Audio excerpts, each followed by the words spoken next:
For the North American and European tourists who frolic on the Dominican Republic's sandy beaches, the country is a relaxing playground.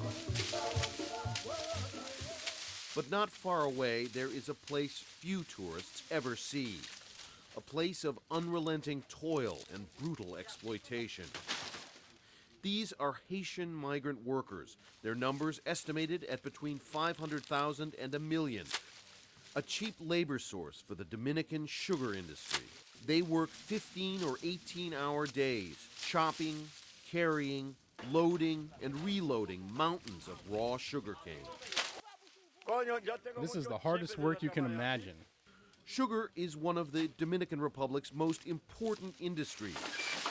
While scenes like this may appear almost like something out of an earlier century, the sugar rendered from this cane is part of the globalized world economy. It'll be shipped straight to the United States.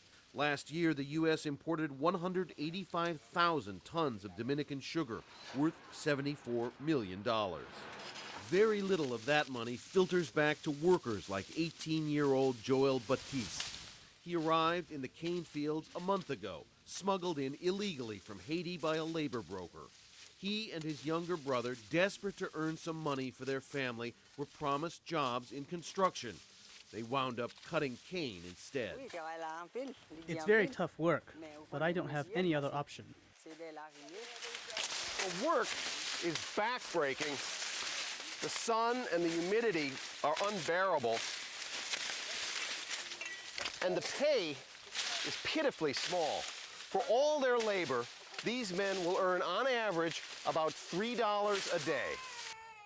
The workers live in appalling conditions in company shanty towns called batays. Here, housing consists of primitive cement block shacks.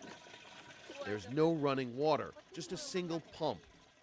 And medical care is rudimentary at best. We met this man with a severe injury to his hand. It was cut right down to the bone in an accident in the cane fields, but he got no medicine to prevent infection. I still have to work, even with this wound, because if I don't eat.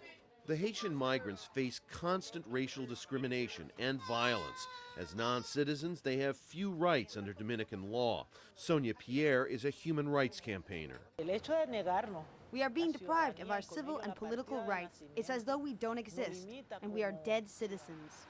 Danielle Alexis knows the cycle of debt and poverty very well. I've been cutting cane for more than 30 years. He thinks he's about 60, too old to cut the cane anymore.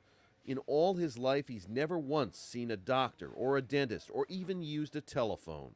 I live as God sees fit.